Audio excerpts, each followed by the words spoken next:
Hello students, JEE main 2025 का जो है शिफ्ट 1 22 जनवरी आज हम वो डिस्कस कर रहे हैं। पेपर आपके स्टार्ट हो चुके हैं। So let's start with the question number 1। सो पहला जो क्वेश्चन था आपका बिल्कुल बेसिक क्वेश्चन आपको पूछा गया है यहाँ पर सेमीकंडक्टर से। फॉरवर्ड बायस और रिवर्स बायस चेक करना है। इसके अंदर बहुत सिंपल कॉन्सेप्ट होता है, आपको पीछे वाली साइड देखनी है। अगर -15 और 0 है तो यहां पर आपको एक पहला ये चीज ऑप्शन दिखाई दे रहा है, ये -5 और ये 0 है। फॉरवर्ड बायस के अंदर पीछे का पोटेंशियल आपका बड़ा होना चाहिए। तो आपने देखा कि सर ये 10 है और ये -15 है। So yes, this is the correct. Then यहां पर आपने देखा -15 -30, तो -15 आपकी वैल्यू बड़ी है। So this is also correct. So that is why 3 and 4 इसका आंसर हो जाएगा। So option third is the correct option. Semiconductor का एक डायरेक्ट बेस्ड क्वेश्चन था आपके लिए यहाँ पे। देन नेक्स्ट क्वेश्चन जो था आपका यहाँ पर दो कॉन्सेंट्रिक स्फीयर्स आपको दे रखे थे एंड इसके अंदर कह रखा है कि solid sphere of mass m, एक स्फीयर है जिसका मास m है एंड रेडियस r है, ये फोर्स एक्सर्ट कर रहा है F। ऑब्वियसली ग्रेविटेशनल फोर्स की हम यहां पे बात कर रहे हैं on A point mass. So let us से कि मैंने पॉइंट मास को यहां पर स्मॉल m कह दिया है। नेक्स्ट सिनेरियो में बोला now a concentric spherical shell m/7 is removed from it. तो ऐसे करते हैं कि हम एक शेल यहां से रिमूव कर देते हैं। इसकी वैल्यू बच्चों जो रिमूव किया है वो m/7 है, तो बचे हुए की वैल्यू 6m/7 हो जाती है यहां पे। एंड आपको वही चीज पूछी कि अब कितना फोर्स लग रहा होगा m मास पे। तो आपको मालूम है कि भाई जो फोर्स की वैल्यू हम लिख रहे होते हैं यहां पर, अगर मैग्नीट्यूड की बात करूं मैं तो वो होता है m इंटू जी के बराबर। ये ग्रेविटेशनल फील्ड होती है और आपको पता है ग्रेविटेशनल जो फील्ड है वो दी जाती है gm/r², डिस्टेंस का होल स्क्वायर। कुल मिला के यहां पर डिस्टेंस तो उतना ही रहा बट मास जो है आपका रिड्यूस हो गया है। तो m इंटू जब g आप लिखेंगे तो इसे 6m/7 और डिवाइड बाय r² करेंगे। सो इफेक्टिवली सिर्फ 6/7 का जो फैक्टर है वो मल्टीप्लाई होता है यहां पर। So that is why second option is the correct answer. Let's see the next question. Next question के अंदर जो था आपको जो डेटा दिया था B/μ0, बहुत ही स्ट्रेट फॉरवर्ड क्वेश्चन पूछा था। एक फॉर्मूला आप पढ़ते हैं, magnetic field is equal to μ0 n into I. Solenoid की मैग्नेटिक फील्ड होती है। अगर मैं B/μ0 की बात करूं तो वह n/i हो जाती है। n होता है number of turns per unit length, तो भाई इसकी जो यूनिट है n की वो हो जाती है 1/मीटर। करंट आपको पता है एम्पियर है। तो अगर डायमेंशन फॉर्मूले में कन्वर्ट करूंगा तो a इंटू एल -1 इसका डायमेंशन हो जाएगा। अगेन एक बहुत ही स्ट्रेट फॉरवर्ड क्वेश्चन था बच्चों जेई के अंदर यहाँ पे। नेक्स्ट फोर्थ क्वेश्चन देखो, क्लास के अंदर आपने ये चीज करी होती है कि दो सोप बबल्स आपको दे रखे हैं, रेडियस r1 एंड r2 है। कंबाइन करने पे find the radius of curvature of the common surface. तो अगर मैं दो बबल्स को यहां पे कनेक्ट करता हूं तो उनकी जो कॉमन सरफेस है वो कुछ इस तरह से हो जाती है। लेट अस से कि ऐसी कोई कॉमन सरफेस बन गई होगी यहां पे, ठीक है।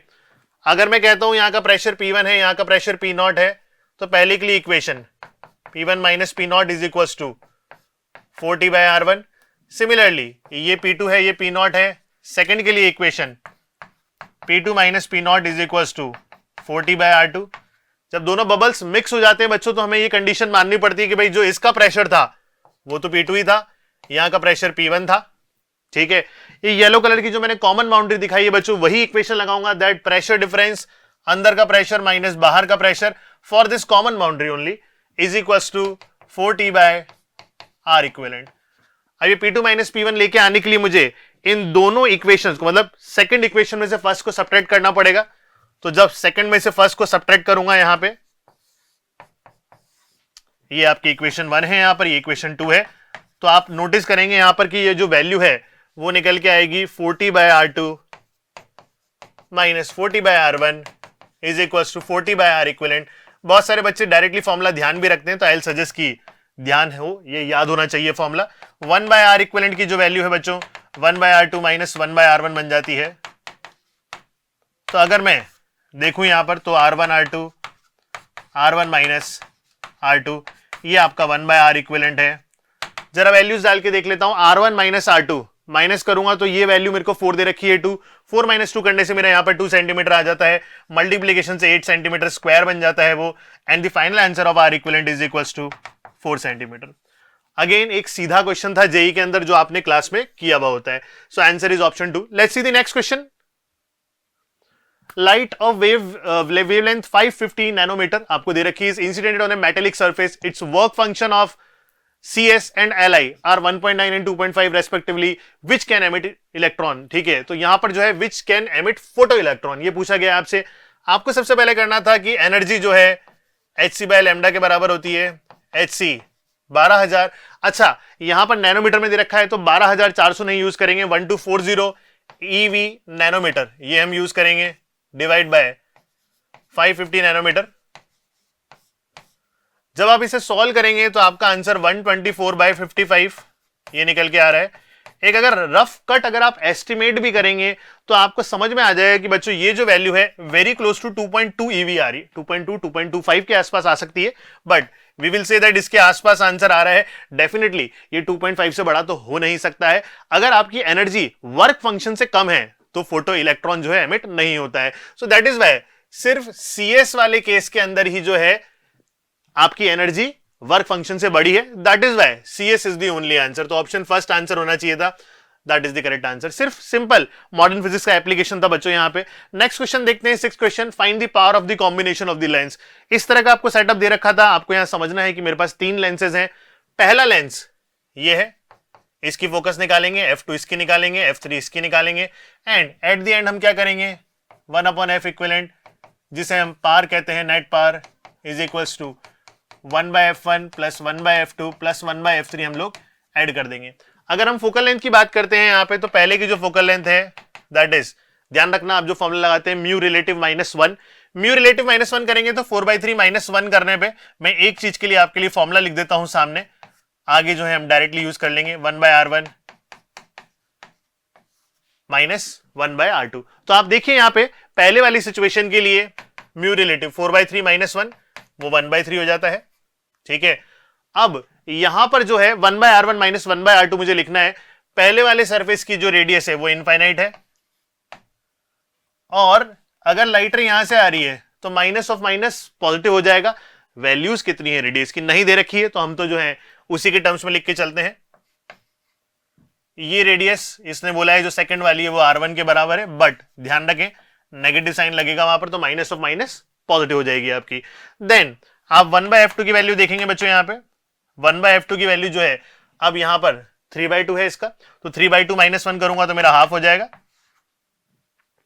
पहले सरफेस के लिए रेडियस ऑफ कर्वेचर आपकी नेगेटिव रहेगी, -1/r1। सेकेंड सरफेस के लिए भी ऊपर की तरफ ही है तो नेगेटिव रहेगी, पर माइनस ऑफ माइनस प्लस हो जाएगा। ये सेकंड सरफेस हो गया। थर्ड सरफेस के लिए बच्चों चेक कर लेते हैं, 1/f3 की जो वैल्यू है यहां पर म्यू रिलेटिव -1, 4/3 -1 करने पे वापस 1/3 हो जाएगा। पहले की रेडियस ऑफ कर्वेचर बच्चों यहां पे नेगेटिव है, तो -1/r2 में लूंगा यहां पे, और दूसरे की आपको दिख रही है इनफाइनाइट है, तो उसमें साइन के बारे में सोचने की जरूरत है ही नहीं, ठीक है। नेट पावर निकालता हूं, सबको ऐड कर देता हूं बच्चों, देखो यहां पर क्या आंसर बन जाएगा हमारा। तो ये अगर मैं यहां पे नोटिस करूं मेरा आंसर जो बन रहा है यहां पे,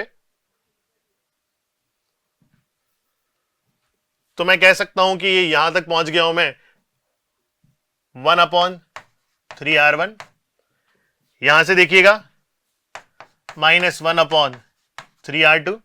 नेक्स्ट यहां से पिक करिएगा आप, तो यहां पर जो आपको दिखाई दे रहा है that is -1/2r1 plus and में 1/2r2। बच्चों जब मैं एलसीएम लेके चेक करूंगा तो यहां पर मेरा 6r1 बनेगा, तो ये जो है 2 - 3 हो जाता है यहां पे, ठीक है। लग रहा है कि आंसर आ रहा है हमारा यहां पे। सिमिलरली मैंने इन दोनों को उठा के चेक कर लिया है, नेक्स्ट वाले को उठा के चेक कर लेता हूं सर। वापस से जो है 6r2 में एलसीएम लूंगा तो यहां पर 3 - 2 बन जाएगा। वो मेरा जो फाइनल आंसर निकल के आ रहा है सर 1/6 मैंने कॉमन ले लिया, 1/r2 -1/r1। So I hope आपको समझ में आया होगा कि एक बहुत सिंपल तरीके से जो है इस क्वेश्चन को सॉल्व करके हम ऑप्शन नंबर 1 तक पहुंच सकते हैं। सिर्फ कॉम्बिनेशन ऑफ लेंसेज में आपको फॉर्मूला आना चाहिए यहाँ पे। नेक्स्ट क्वेश्चन देखते हैं बच्चों, एक ऑब्जेक्ट को थ्रो किया है with speed of 60 metre per second at an angle of 30 degree with the horizontal, find the ratio of height covered in the first second and the last second of the upward journey. ध्यान रखना upward journey में जब ये जाएगा इस तरह से, तो सिर्फ अपवर्ड जर्नी मतलब हाफ की बात की गई है यहाँ पे, तो जो कहा गया है वो इस तरह से कहा गया है। क्वेश्चन को समझना बहुत जरूरी था, क्वेश्चन आसान हो जाता है समझते ही कि पहले 1 सेकंड में कितनी हाइट गया और आखिरी 1 सेकंड में कितनी हाइट गया। अच्छा, जितनी आखिरी 1 सेकंड में जो ऊपर जाने वाली जर्नी आखिरी 1 सेकंड में ऊपर जाता है उतना ही नीचे भी आता है। तो भाई अगर मैं इसकी हाइट निकालना चाहता हूं, अगर मैं इसको h2 कहता हूं, तो h2 तो सीधा सीधा हाफ gt स्क्वायर। समझ गए ना, कॉन्सेप्ट ये यूज किया है कि जो लास्ट सेकंड है ऊपर जाने का और नेक्स्ट 1 सेकंड है नीचे आने का, उसमें इक्वल हाइट ट्रेवल कर रहा होता है। तो इसके अंदर जो है भाई ये तो आ गया 5, बिल्कुल सिंपल कॉन्सेप्ट से हमने समझ लिया यहां पर।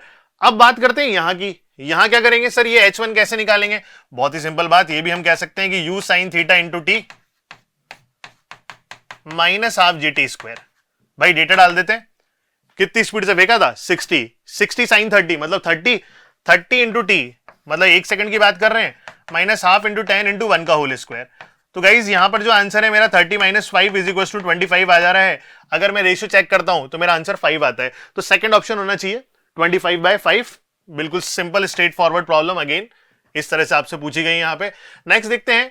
अब ये YDSC से रिलेटेड जो है चीज आपको पूछी गई, fringe come closed in denser medium in YDSC। ठीक है, तो आपको मालूम है कि अगर मैं डेंसर मीडियम में रख रहा होता हूं तो आपकी जो फ्रिंज विड्थ होती है वो beta dash is equal to beta by mu, ये कर दिया जाता है। तो आपको पता होना चाहिए कि आपकी जो है YDSC सेटअप को किसी अगर डेंसर मीडियम में अगर आप डिप कर देते हो तो सारी चीजें डिक्रीज हो जाती हैं। ठीक है, मतलब आपकी जो वैल्यू है वो फ्रिंज विड्थ को जो है हम डिवाइड कर देते हैं यहां पर रिफ्रैक्टिव इंडेक्स से।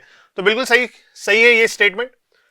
Light travel slower in denser medium, ये तो बचपन से पता ही होता है कि आपको म्यू की वैल्यू c/vm दी जाती है। तो velocity in a medium is speed of light divide by refractive index. Again एक बहुत ही स्ट्रेट फॉरवर्ड प्रॉब्लम था, that is why both the statements are correct and correct explanation भी है, क्योंकि जब हम डेरिवेशन कर रहे होते हैं फ्रिंज विड्थ का तो कहीं ना कहीं हम इस्तेमाल कर रहे होते हैं यहां पर कि क्या वेलोसिटी है वहां पे। तो दैट इज व्हाई ये इसका करेक्ट एक्सप्लेनेशन हो जाता है।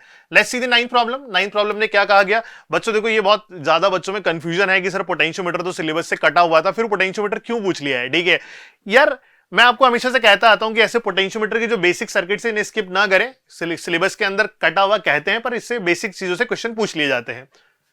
Find current in the circuit jockeys at the middle point of 1 ओम। ठीक है, तो यहां पर जॉकी जो है मिडिल पॉइंट पे है, इसका मतलब ये जो रेजिस्टेंस है दो पार्ट में डिवाइड कर दो, यहां पर हाफ है, यहां पे हाफ है। ठीक है, कहने को पोटेंशियोमीटर जैसा है पर मैं तो कह सकता हूं पोटेंशियोमीटर का कोई इस्तेमाल है ही नहीं इसके अंदर। ठीक है, क्योंकि बहुत सारे लोगों ने कहा पोटेंशियोमीटर का क्वेश्चन आ गया, that's why we are saying. तो हाफ और 2 अगर पैरेलल में है तो half into 2 divide by half plus 2, half plus 2 करूंगा तो 5/2 हो जाता है, ये कैंसिल आउट हुआ। 2/5 इसका पैरेलल में इक्विवेलेंट आया, 2/5 में हाफ को ऐड कर देता हूं तो मेरा 2/5 प्लस हाफ अगर मैं करूंगा तो 10, 4 प्लस 5 9/10, ये मेरा आर इक्विवेलेंट आ गया। अगर ये आ गया तो मेरा करंट जो होगा potential difference divide by the value of R equivalent, तो इससे मेरा 1 एम्पियर आंसर बनता है। तो that is how third option is the correct. Let's see the next problem.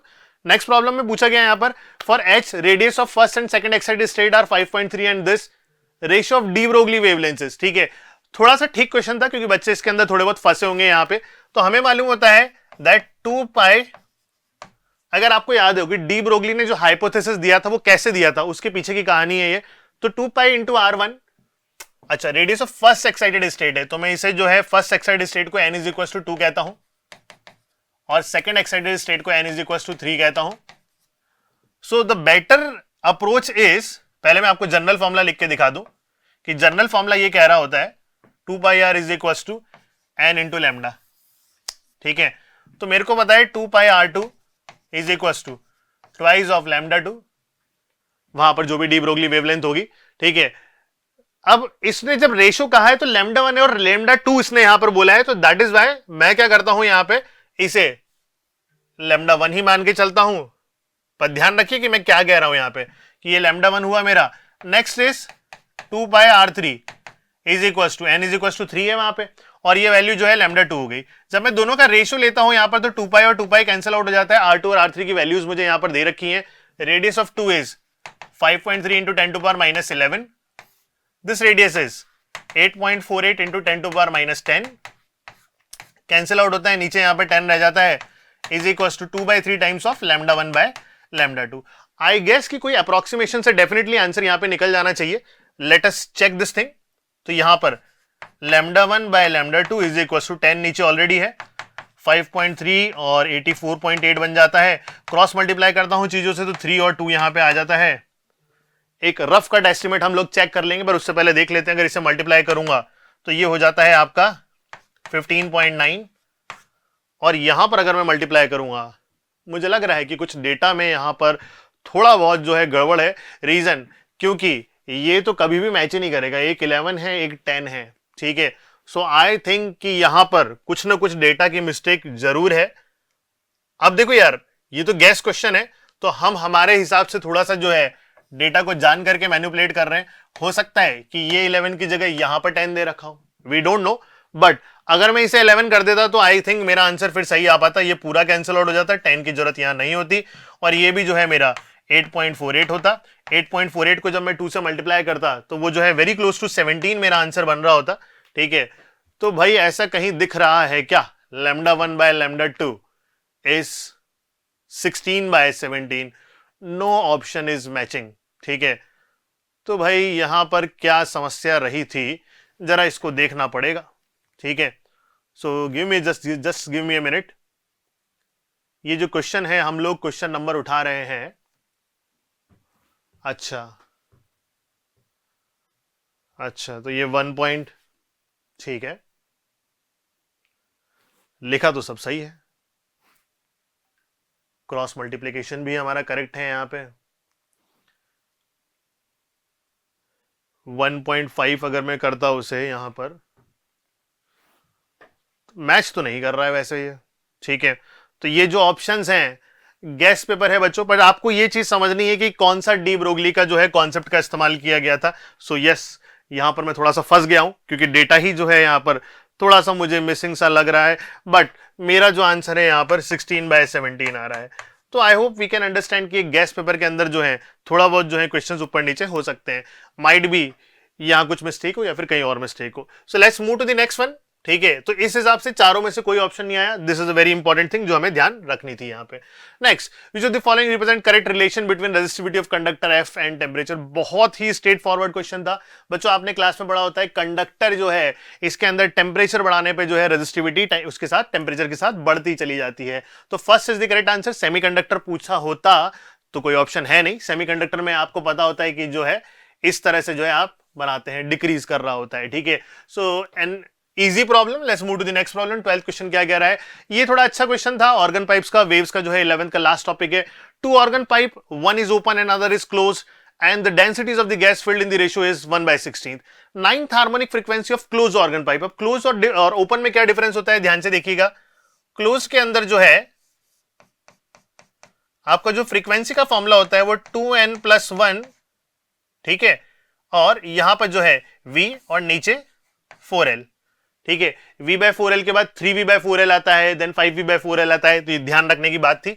और ओपन के अंदर जो था वो तो सिंपल ही होता है, हम उसे nv/2l इस तरह से लिखते हुए आगे बढ़ते हैं, ठीक है। तो अगर हम यहां पर देखते हैं कि ये जो फ्रीक्वेंसी है f और यहां की फ्रीक्वेंसी, ये कहा गया है कि 9th harmonic frequency of closed organ pipe is equal to 4th harmonic of open organ pipe. तो हम यहां पर कह सकते हैं कि 9th और 4th को हमें यहां पर मैच करना है। तो भाई दोनों की जो वैल्यूज है वो लिख लेते हैं। 9th हार्मोनिक का मतलब होता है कि ये जो पूरी वैल्यू है ये 9 बन जाए, 9v/4l, ठीक है। मुझे यहां पर लैम्डा नहीं लेंथ लिखना चाहिए था, 4l इज इक्वल्स टू, यहां की कौन सी वाली मैच कर रही है, 4th वाली, तो 4v/2l। कहीं भी ये नहीं कहा गया है कि दोनों के अंदर जो है वेलोसिटी सेम है या लेंथ सेम है। तो एक बार पढ़ लेते हैं आगे। Find the length of the open organ pipe with the length of the, तो लेंथ अलग अलग है, तो लेंथ L1 L2 ले लेते हैं यहां पे, ठीक है। इवन वेलोसिटीज भी अलग अलग होगी, बिकॉज हमें मालूम है कि वेलोसिटी जो है वो बल्क मॉडुलस डिवाइड बाय रो ये दिया जाता है। बल्क मॉडुलस सेम दे दिया बट रो अलग अलग है। तो ये भी v1 एंड v2 लेके ही स्टार्टिंग से चलते हैं। तो v1 L1 v2 L2।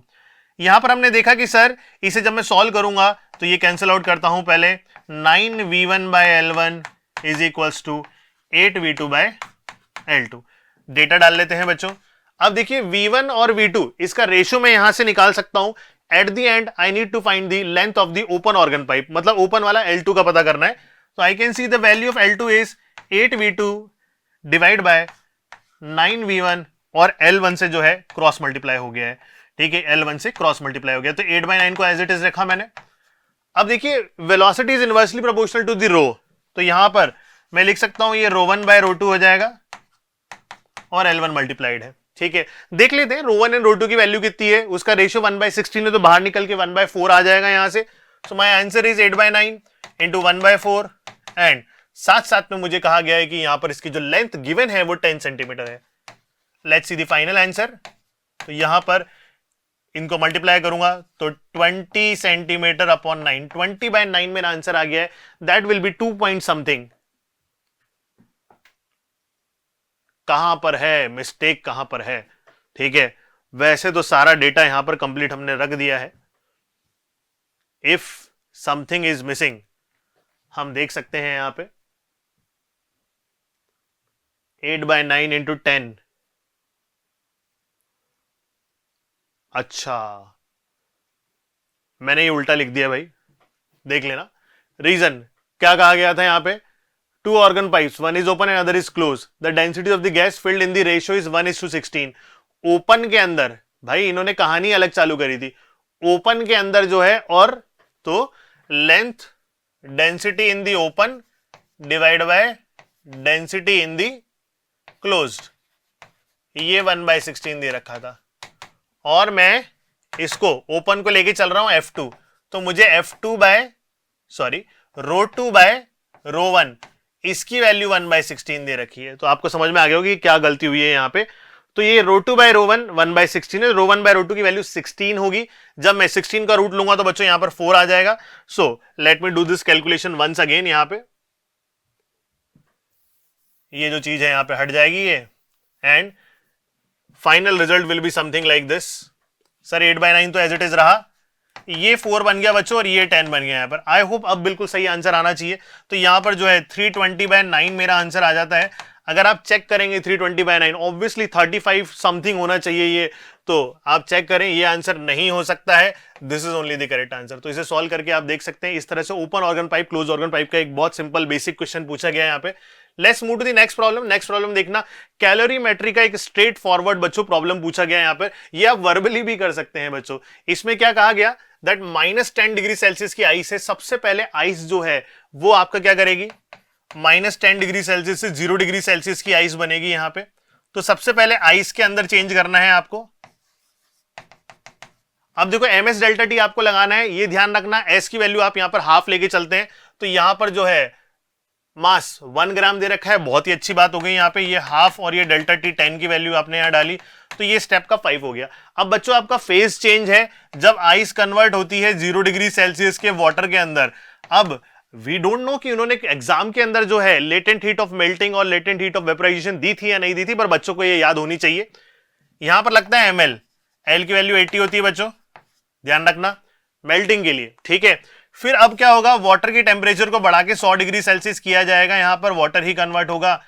तो इसलिए यहां पर लगाया जाएगा ms delta T, 1 into delta T 100, ये स्टेप का 100 होगा। फिर जो है वाटर को हम कन्वर्ट करेंगे स्टीम के अंदर 100 डिग्री सेल्सियस पे। बच्चा लोग फेस चेंज हो रहा है यहाँ पे, तो अगर फेस चेंज की इक्वेशन अगर आपको याद है तो m इंटू एल, यहां पर 540 होता है तो 540, एंड एट द एंड हम बोलेंगे कि सर ये 110 डिग्री सेल्सियस की जो है स्टीम बन गई। तो फिर से ms डेल्टा टी लगना है, m इंटू एस की वैल्यू हाफ और डेल्टा टी की वैल्यू 10, तो भाई ये 5 आ जाएगा। सबको ऐड करोगे 540, 100, 640, 640 and 80, 720, 720 plus 5 is 730। So that is how, एक बिल्कुल सीधा साधा क्वेश्चन ये आपका आंसर हो जाता है। Let's move to the next question. Next question क्या कह रहा है, एक वायर है जिसका लेंथ a/2 है यहां पर, and linear charge density lambda दे रखी है, is placed on the edge of a cube, cube के एज पे रख दिया है। Then find the flux passing through the cube, कितना फ्लक्स पास हो रहा होगा। भाई देखिए इसमें से हम कह सकते हैं कि जो भी फ्लक्स होगा, सिमेट्री से देखो ये और नीचे दो, 4 क्यूब बना दूंगा तो उनसे कंप्लीट फ्लक्स निकलेगा। तो जो फ्लक्स है उसका 1/4 यहां से निकलेगा। फ्लक्स होता है Q in by epsilon not, इसका 1/4 निकालना है इसमें से। तो इसमें चार्ज कितना रखा हुआ है, linear charge density multiplied by the length, तो हमारा आंसर हो जाएगा 1/4, और ये हो गया आपका lambda into a/2 divide by epsilon naught. तो मेरा आंसर आ गया lambda a divide by 8 epsilon naught. बच्चों ये आपका आंसर बना, सीधा साधा स्ट्रेट फॉरवर्ड प्रॉब्लम था। Third is the correct answer. Let's move to the next question. Next देखते हैं 15। Radius of the ground state of H atom is a0, the radius of first excited state of helium is. तो भाई इसके अंदर आपको बस इतना सा बात ध्यान रखना था कि जो रेडियस होती है that is r0 n² bye z। ठीक है, अब इन्होंने बोला कि भाई हाइड्रोजन की ग्राउंड स्टेट की, इसका मतलब ग्राउंड स्टेट में n इज इक्वल टू 1 डलेगा, हाइड्रोजन में 1 डलेगा, ऊपर स्क्वायर कर रखा है तो वो R0 ही निकल के आएगा। पर इन्होंने नेक्स्ट पूछा कि भाई हीलियम के साथ क्या, हीलियम के अंदर जब हम चेक करेंगे यहां पर, और कौन सी स्टेट बोली है, फर्स्ट एक्साइटेड स्टेट, तो हम बोलेंगे कि भाई n इज इक्वल टू 2 का स्क्वायर और नीचे 2, तो ये 2R0 बनता है। तो इस हिसाब से ऑप्शन होना चाहिए मेरा 2A0। सीधा साधा problem, n square by z को यूज करना था यहाँ पे। Next, which of the following is not true आपसे पूछा गया है। अब बोला गया decay constant does not depend on temperatures, ठीक है, नॉट ट्रू वाली बात है। Decay constant increases with temperature. Decay constant जो लैम्डा होता है किसी भी रेडियो एक्टिव रिएक्शन में, उसका टेम्परेचर से कोई लेना देना नहीं होता है। हम डीके कांस्टेंट को कांस्टेंट ही लेके चलते हैं, टेम्परेचर से वेरी नहीं कराते हैं। तो decay constant increases with temperature, ये गलत स्टेटमेंट है और गलत को ही हमें सही मार्क करना था, यही प्रॉब्लम था यहाँ पे, ठीक है। So that's how we can do this problem. Let's see the next one. Vernier scale division always has a small division then main scale division. बिल्कुल सही बात है, वर्नियर स्केल जो है छोटे डिविजन्स होते हैं, मेन स्केल के बड़े होते हैं। फिर उन्होंने बोला वर्नियर कांस्टेंट। वर्नियर कांस्टेंट का मतलब होता है लीस्ट काउंट। लीस्ट काउंट को दिया जाता है 1 MSD माइनस 1 VSD।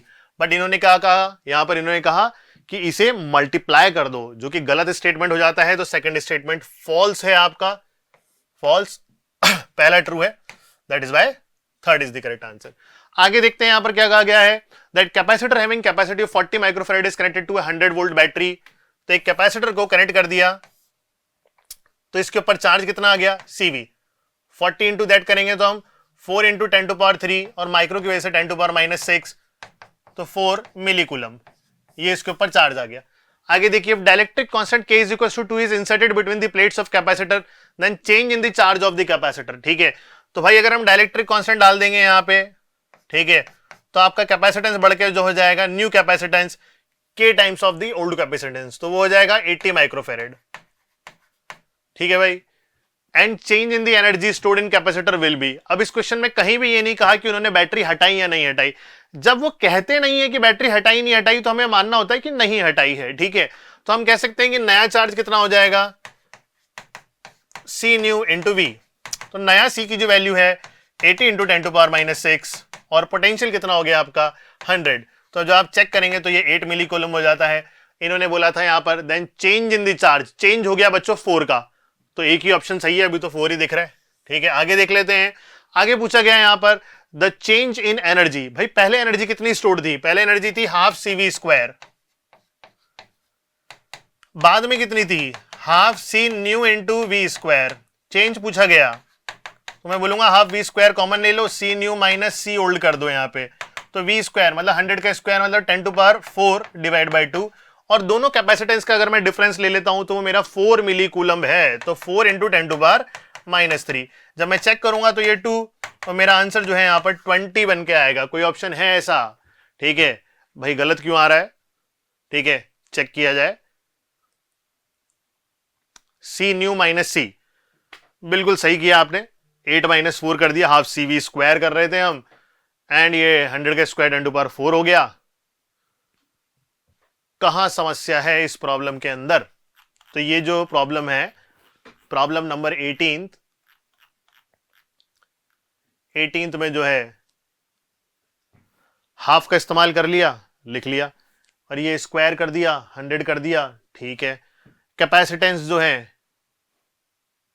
बिल्कुल सही कर दिया भाई। किसके अंदर पूछा था यहां पर, जूल में ही लिखा था यार, हमारा आंसर तो यही आ रहा है यहां पर। हो सकता है कुछ ना कुछ जो है डेटा के अंदर जो है कहीं गलती रही हो यहां पर, ठीक है।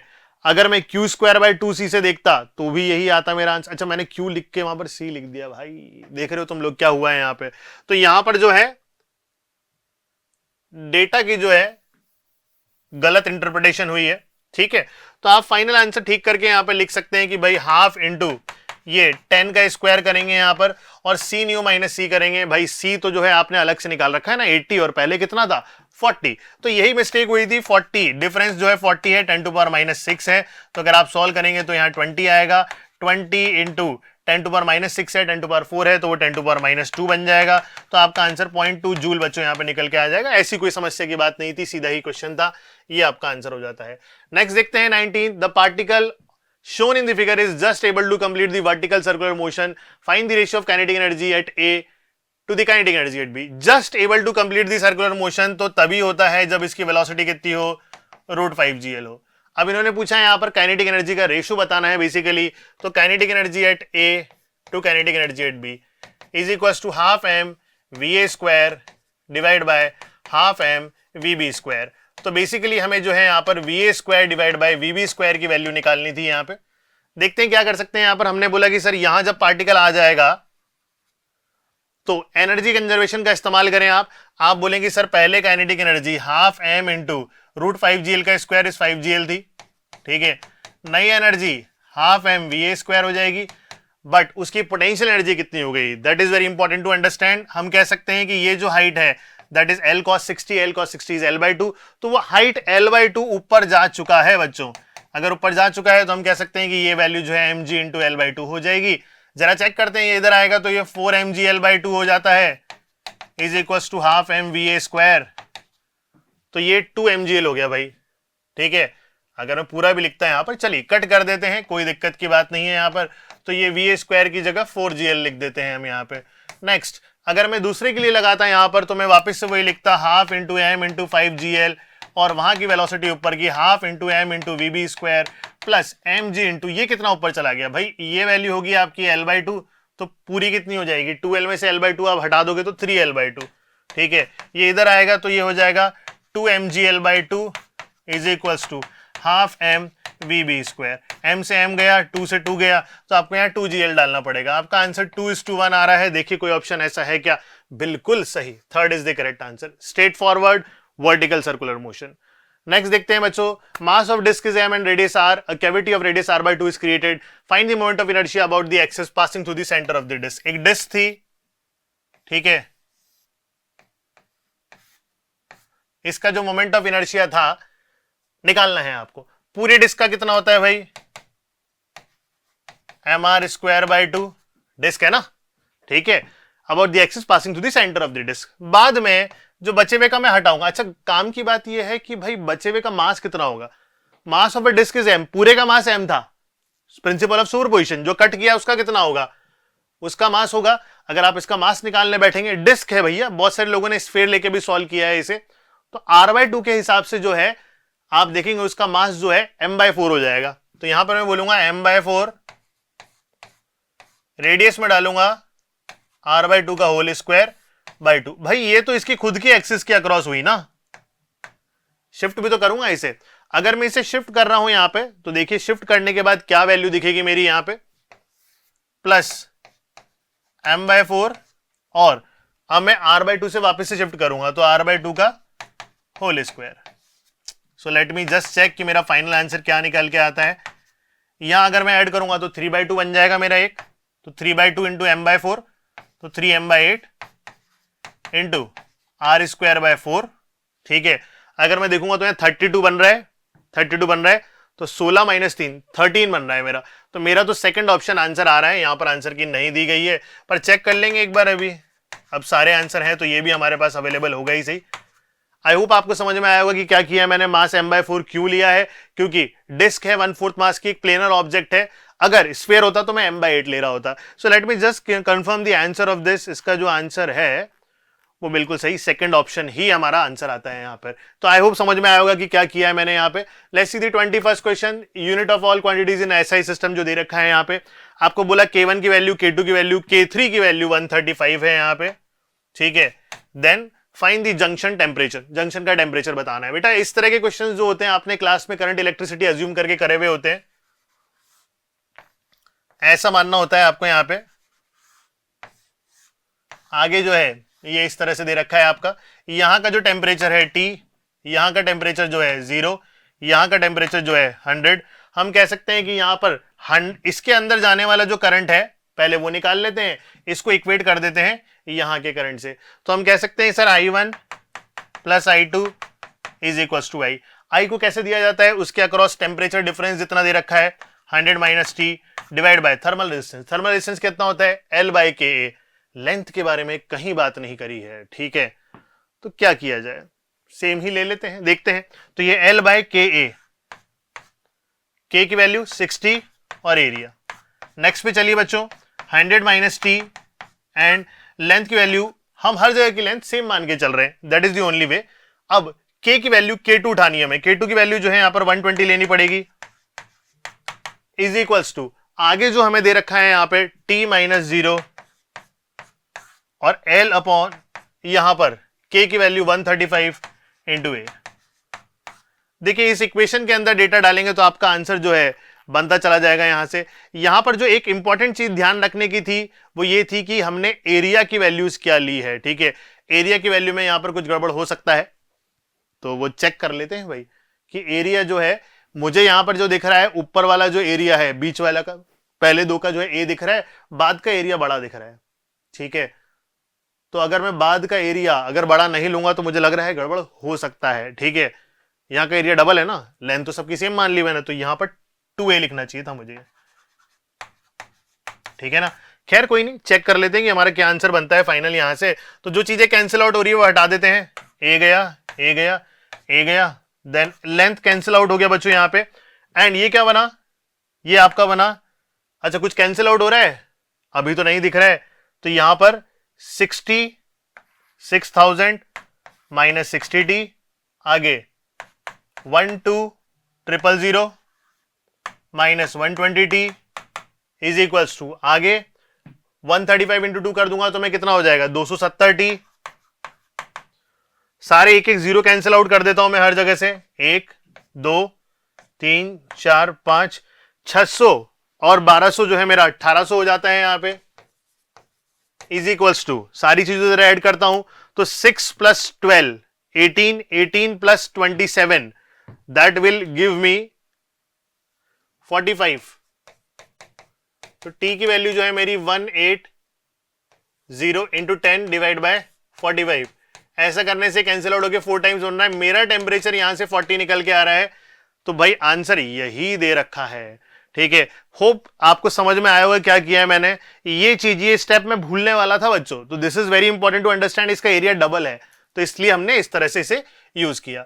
Next, electron projected horizontally between the two horizontal charge plates emerges with horizontal speed 10⁶ metre पर सेकेंड, ठीक है। दो प्लेट्स हैं,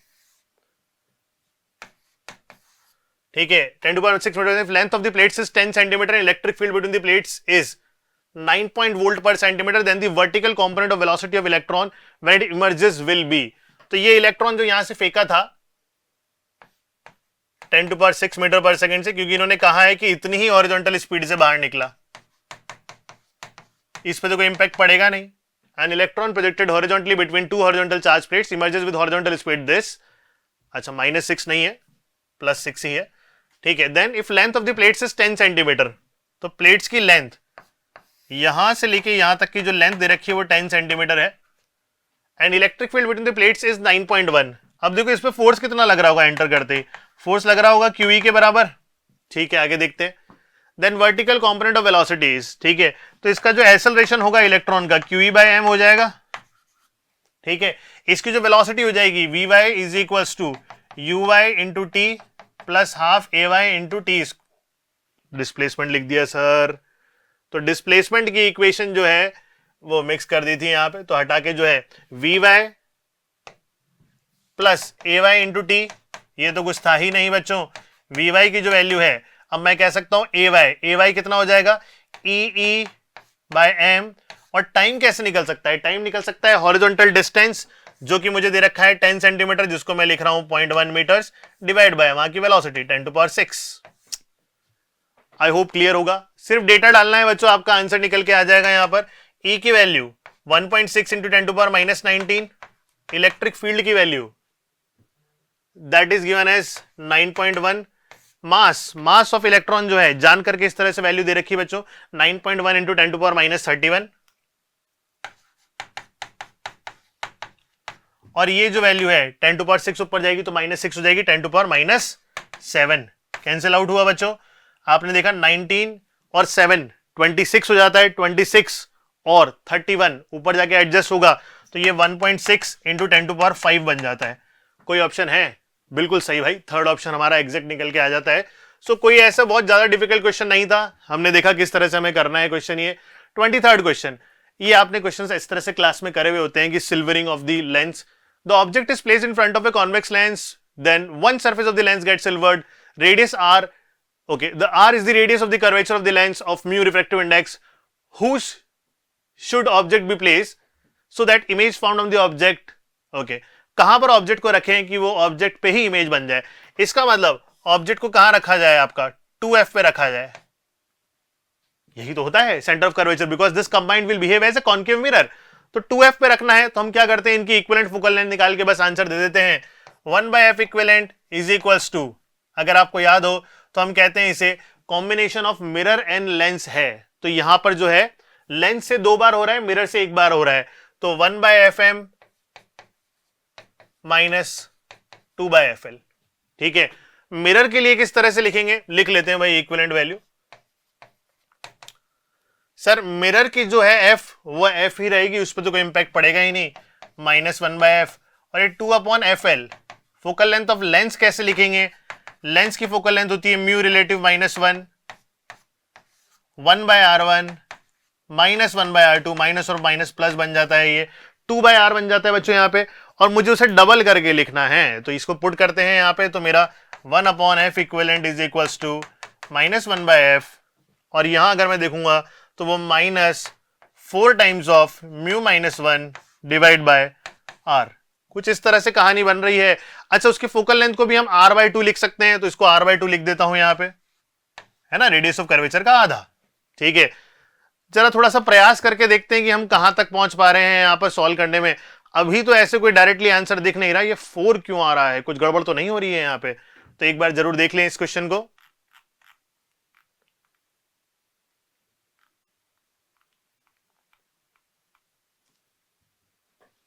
लिखा तो सब सही है बच्चों, ठीक है, ठीक है, कोई नहीं, उठा के देख लेते हैं, क्या पता उससे आंसर बन जाए, क्योंकि बाद में मुझे ट्वाइस भी तो करना है। ठीक है, तो हो सकता है कि मैं ही जो है अभी सोच रहा हूं पर ये फाइनल आंसर मेरा बन जाए। तो यहाँ आर लिया मैंने, ये -4 म्यू लिखा मैंने यहाँ पे, ये +4 हो जाएगा, -2 हो जाएगा, +4 -2 करने पे जो है +2 हो जाएगा। मेरा जो एफ इक्विवेलेंट का वैल्यू है वो निकल के आ रहा है आर डिवाइड बाय, यहां पर मैं 2 कॉमन ले रहा हूं, क्यों ले रहा हूं अभी पता चल जाएगा, 1 - 2 म्यू, 2f की वैल्यू r/1 - 2 म्यू, भाई यही बन रहा है ना, मेरा जो वैल्यू बन रहा है 2f इक्विवेलेंट का वो बन रहा है r/1 - 2 म्यू, इन्होंने इसी को उल्टा करके दे रखा है। डबल क्यों किया बेटा, अगर मैं सेंटर ऑफ कर्वेचर रखता हूं तो वही इमेज हमारी वापस से बन जाती है। नेक्स्ट देखिए 20, okay there is a calculation numbering mistake, 24th and I think last में फिर गलती है 25। जरा देख लेते हैं आखिरी 2 question. Spherical black bodies of radius 0.8 and 0.2 are at temperature 400 and 800 respectively, find the ratio of heat loss. तो आपको जो है dq/dt देना है दोनों बॉडीज का।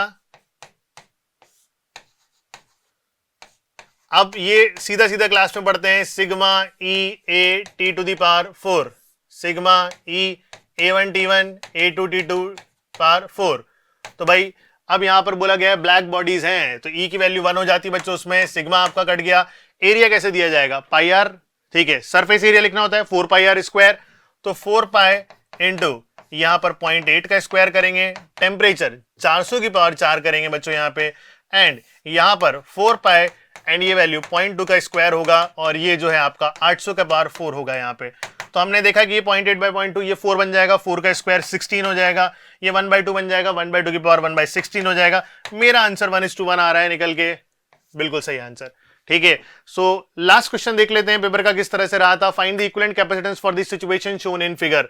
इस तरह के क्वेश्चंस आपने क्लास में करे हुए होते हैं, आपको पता है कि ये दोनों किसके अंदर कॉम्बिनेशन है, सीरीज में, फिर वो बचा हुआ पैरेलल में।